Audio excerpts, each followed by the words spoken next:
Hello, my dear students. How are you? I hope you are all well.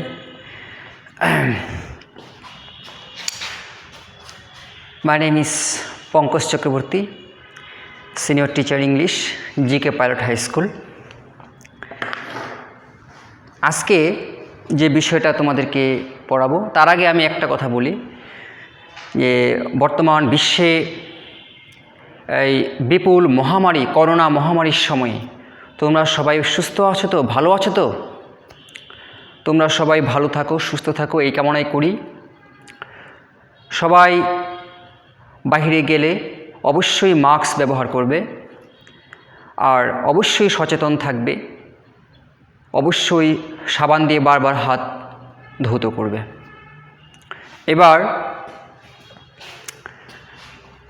আমি গত ক্লাসে তোমাদের preposition নিয়ে আলোচনা করেছিলাম, প্রিপোজিশনের প্রকারভেদ নিয়ে আলোচনা করেছি।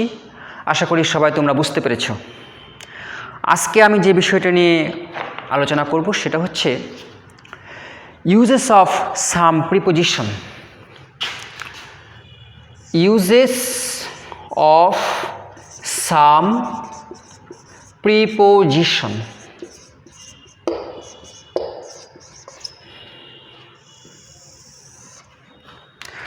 আমি গত ক্লাসের লেসনটা আমি একটু বলি।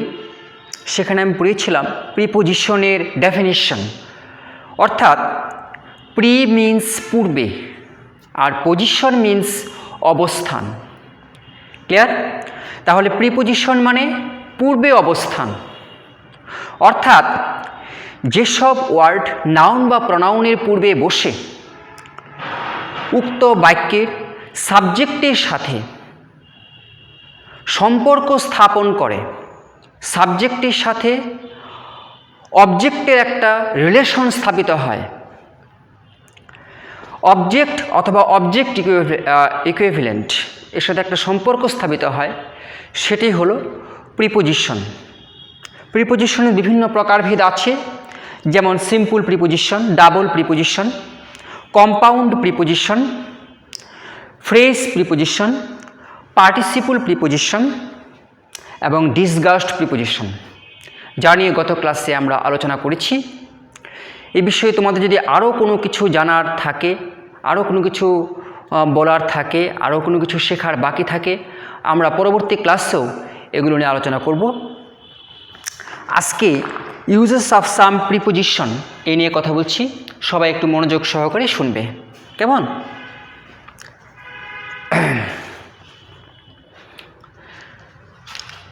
অ্যাট ইন একটা ইম্পর্ট্যান্ট প্রিপোজিশন, অ্যাট ইন, এবং প্রায় প্রতি ক্ষেত্রেই কিন্তু এই অ্যাট ইনের ব্যবহার আমরা দেখতে পাই। অ্যাট ইনের বিভিন্ন ক্ষেত্রে ব্যবহার হয়। Just a minute.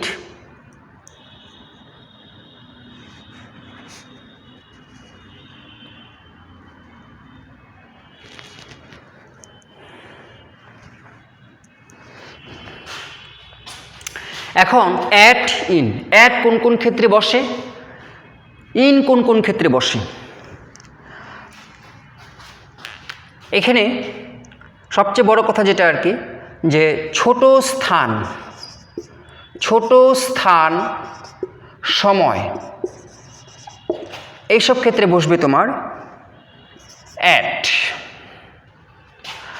আর বড় স্থান সময় এইসব ক্ষেত্রে বসবে ইন। Are you clear? অর্থাৎ একটা উদাহরণ দিয়ে বোঝাচ্ছি।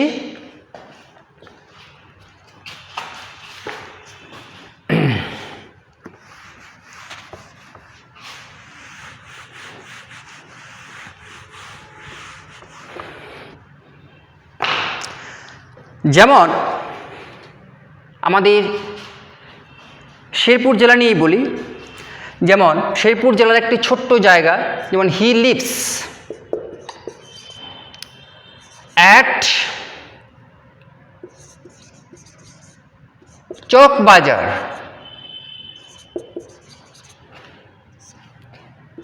ইন শেরপুর। চকবাজার কিন্তু শেরপুর একটা জেলা শহর, এটা বড় শহর, এই জন্য বসলে এখানে ইন। আর চকবাজার শেরপুরেরই একটা জায়গা, ছোট স্থান, এই জন্য বসলে এখানে at. Are you clear? He lives at Chawkbazar in Sherpur. অনুরূপভাবে he lives at Dina in Khulna. He lives at Uttara in Dhaka. He lives at Matuail in Dhaka. অর্থাৎ ছোট ছোট স্থানের ক্ষেত্রে বসবে অ্যাট, আর বড় স্থানের ক্ষেত্রে বসবে কি বসবে? ইন। Are you clear? আচ্ছা, এটার আর বেশি কিছু বলার দরকার নেই। এরপর হচ্ছে তোমার ছোট সময় আর বড় সময়ের ক্ষেত্রে বসে কি, যেমন ছোট সময়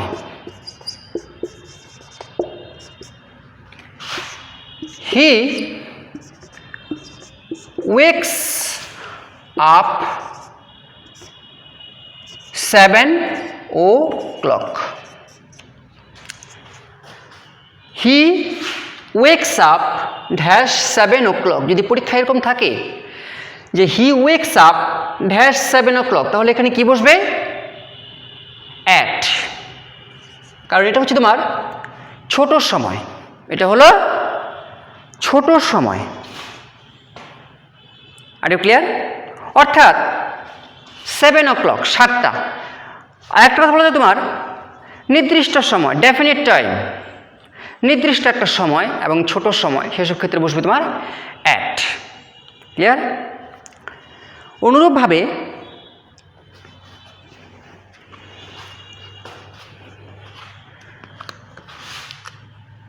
বড় সময়, এইসব ক্ষেত্রে বসে তোমার ইন। যেমন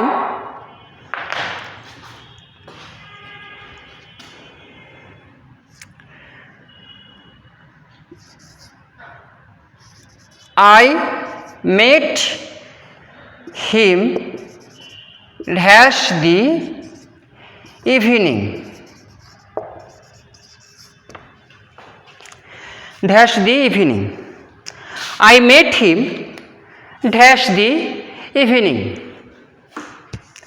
এখানে কি বসবে? ইন। বেশিরভাগ ক্ষেত্রে তোমার কোনো সময় বোঝালে ইনের পরে, মানে এই সব তোমার ইভিনিং, মর্নিং, এইসব ক্ষেত্রে ইন বসালে তারপরে একটা দি বসাতে হবে। যেমন in the morning, in the evening, in the afternoon. Are you clear? এইসব ক্ষেত্রে বসবে ইন। তাহলে ছোট স্থান ছোট সময়, বড় স্থান বড় সময়, এটা হলো।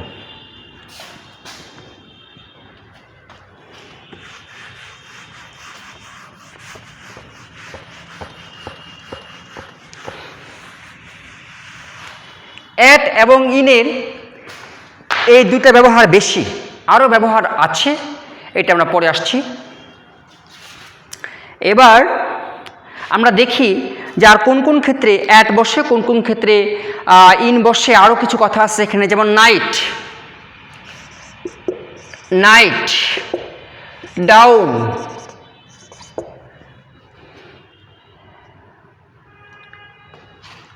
নুন, নুন, ডাস্ক, এইসব ক্ষেত্রে তোমার ব্যবহার হচ্ছে at. Night, noon, dusk, dawn, night, noon, dusk, dawn, এইসব ক্ষেত্রে হচ্ছে অ্যাট। অর্থ হচ্ছে অ্যাট নাইট রাত্রে, অ্যাট ডাউন মানে ভোর, অ্যাট নুন মানে দুপুর, অ্যাট ডাস্ক মানে গোধূলি। Are you clear? আর মর্নিং, আফটারনুন, ইভিনিং, এসব ক্ষেত্রে বসবে ইন, এবং তার আগে তোমার ব্যবহৃত হবে the. In the morning, in the afternoon, in the evening. Are you clear? Now we see about in, into.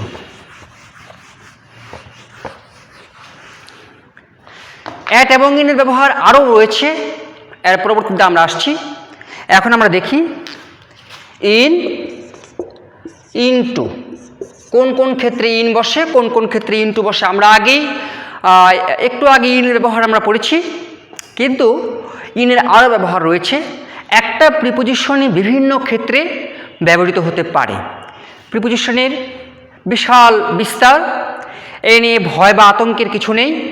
Practice করলেই এটা আস্তে আস্তে তোমাদের হয়ে যাবে। Are you clear? যেমন ইন, ইনটু, যদি এটা স্থিতিশীলতা মানে অর্থাৎ স্থিতিশীলতা বুঝালে, স্থিতিশীলতা বুঝালে বসবে ইন, আর গতিশীলতা বুঝালে বসবে ইনটু। স্থিতিশীলতা বুঝালে মানে কোনো কিছুর ভিতরে অবস্থিত, স্টেবল অর্থাৎ স্থিতিশীলতা, এটা বুঝালে বসবে ইন, ব্যবহৃত হবে ইন।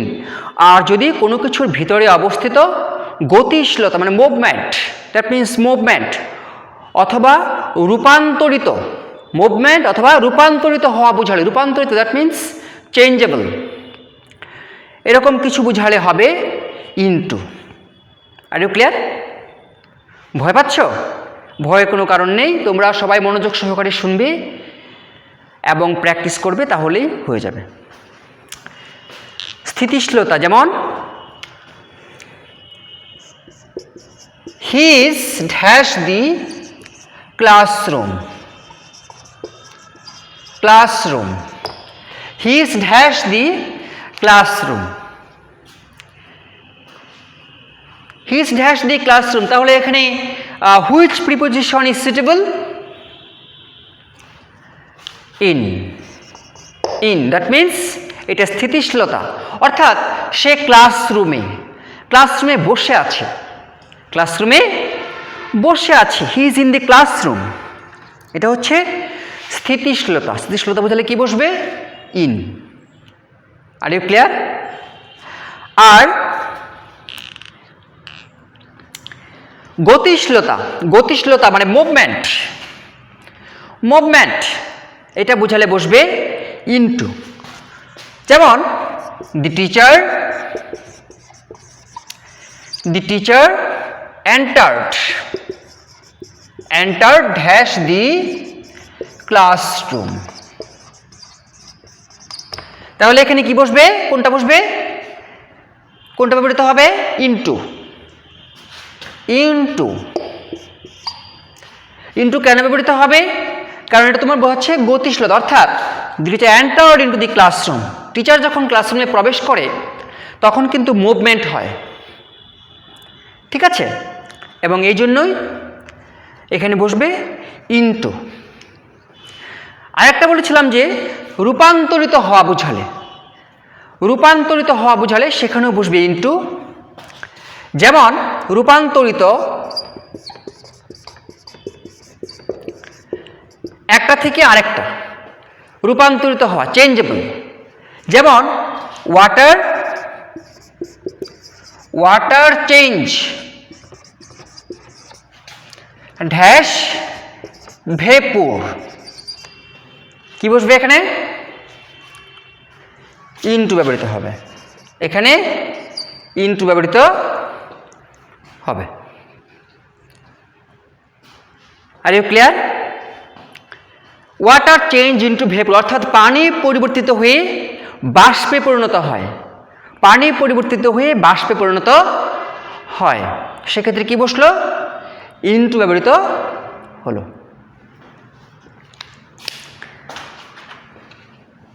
তাহলে এবার ইন এবং ইনটু শেষ।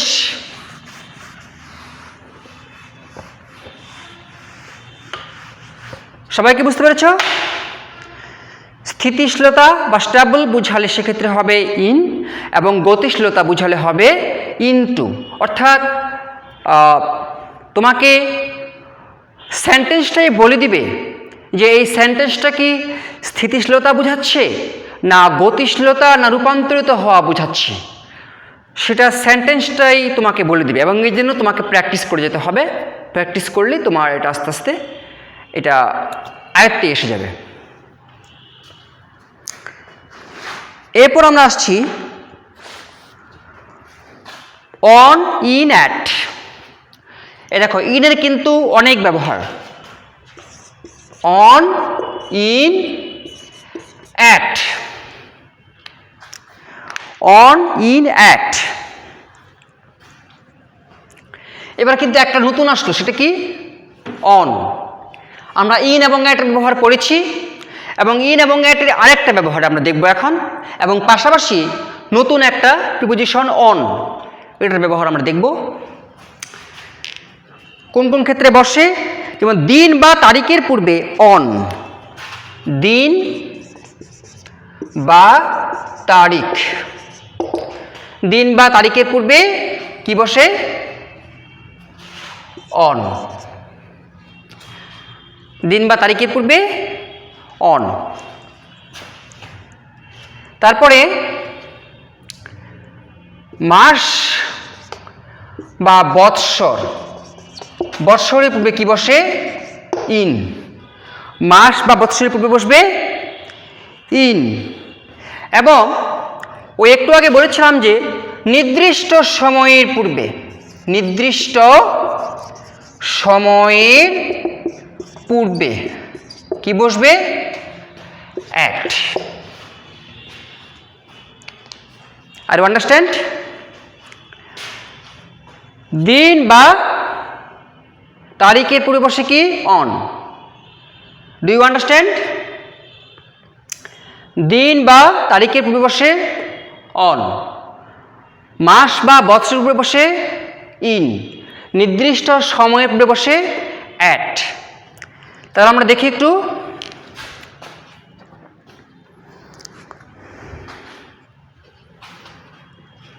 যেমন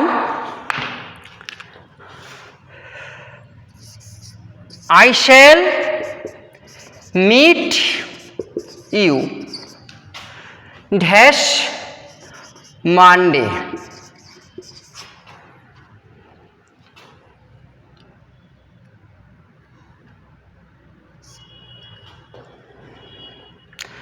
Dash Monday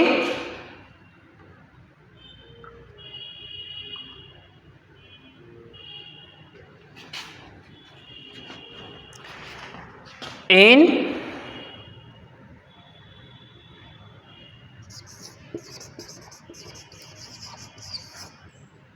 January.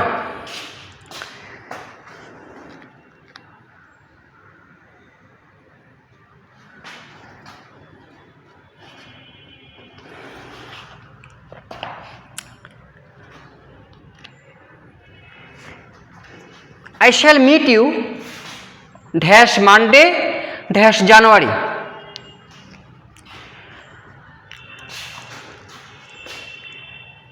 এখানে এখানে কি বসবে? I shall meet you dash Monday dash January. এখানে কি বসবে?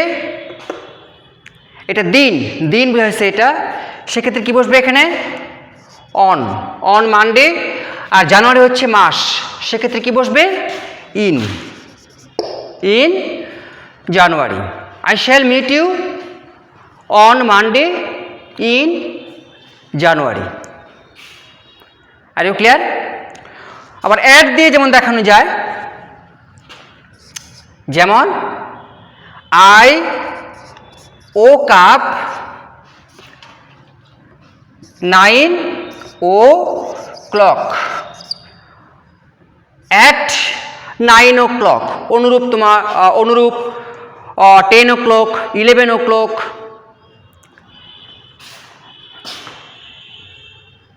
10 o'clock, 11 o'clock, 12 o'clock, অর্থাৎ নির্দিষ্ট কোনো সময় বোঝালে সেক্ষেত্রে বসবে অ্যাট। আর এখানে মাস বৎসরের মাস বা বৎসরের উপরে বসবে ইন, আর দিন বা তারিখের উপরে বসবে অন। ক্লিয়ার?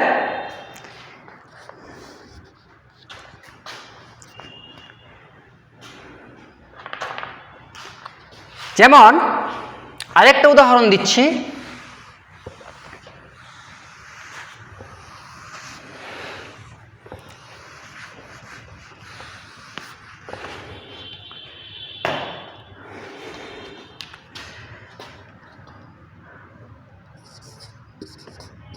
যেমন I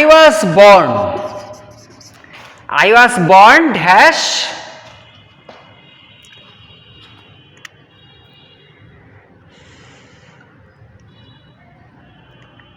1979। সাপোজ এটা হচ্ছে ইয়ার অর্থাৎ বৎসর, I was born dash 1979। কিছুক্ষণ আগে দেখিয়ে দিয়েছি মাস, মাস জানুয়ারি হতে পারে, ফেব্রুয়ারি হতে পারে, মার্চ হতে পারে, এপ্রিল হতে পারে, যে কোনো মাসে হতে পারে। তার আগে বসবে, তার আগে ব্যবহৃত হবে ইন, এবং এটা কিন্তু বৎসর। I was born dash 1979, তাহলে এখানে কি বসবে, কি ব্যবহৃত হবে? ইন। এখানে ব্যবহৃত হবে ইন। অনুরূপভাবে আমি এটাকে আরেকটু করে অন্যভাবে দিই, যেমন I was born dash the year of 1979, তাহলে এখানে কি বসবে? এখানে তো ইন ব্যবহৃত হলে এখানে কি ব্যবহৃত হবে?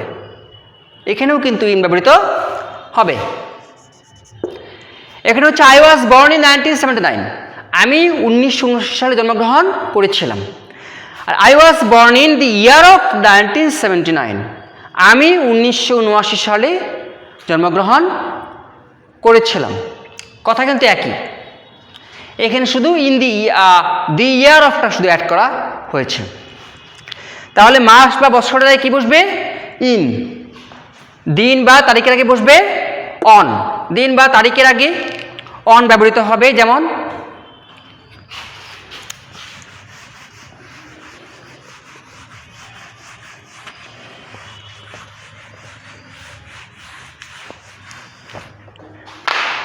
যেমন he came here, he came here, he came here, যেমন এখানে দেওয়া যায় dated, dated এর মানে তারিখ, dated, he came here dated dash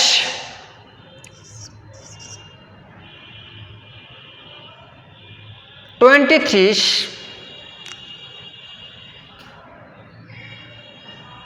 জানুয়ারি, 23 জানুয়ারি। এখানে 23 না দিয়ে কিন্তু এখানে দেওয়া যায়, এখানে কমাও দেওয়া যায়, 23 জানুয়ারি, 23 জানুয়ারি। হি কেম হিয়ার ডেটেড, তাহলে এখানে কি বসবে? অন। এখানে ব্যবহৃত হবে অন।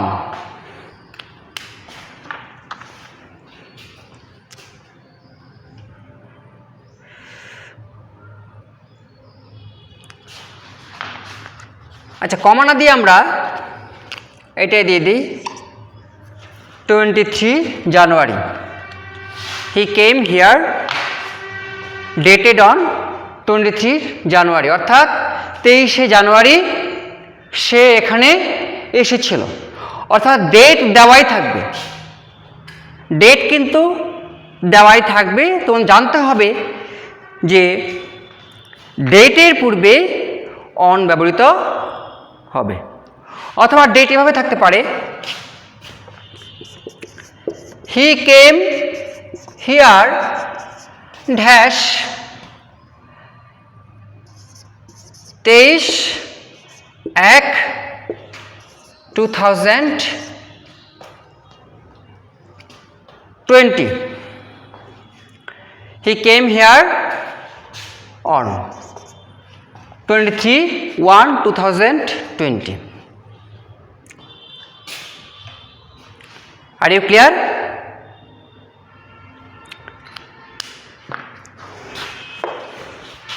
তো আজকে এই কয়েকটা প্রিপোজিশন সম্বন্ধে তোমাদেরকে ধারণা দিলাম। এর পরবর্তী ক্লাসে আমরা প্রিপোজিশনের আরও বিষয় নিয়ে আলোচনা করব। আজকে এ পর্যন্তই। তো তোমাদের আমি কিছু হোমওয়ার্ক দিয়ে দিচ্ছি, এগুলো বাসায় করার চেষ্টা করবে।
He lives dash Dhaka.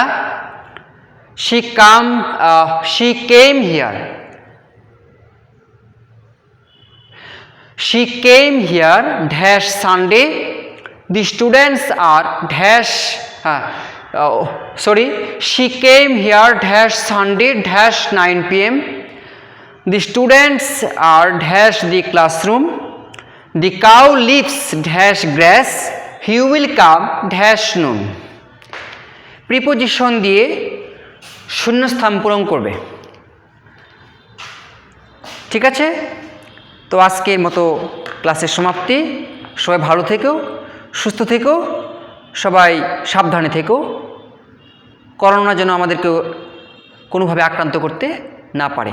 ঠিক আছে? সবাই নিরাপদে থেকো। Thank you.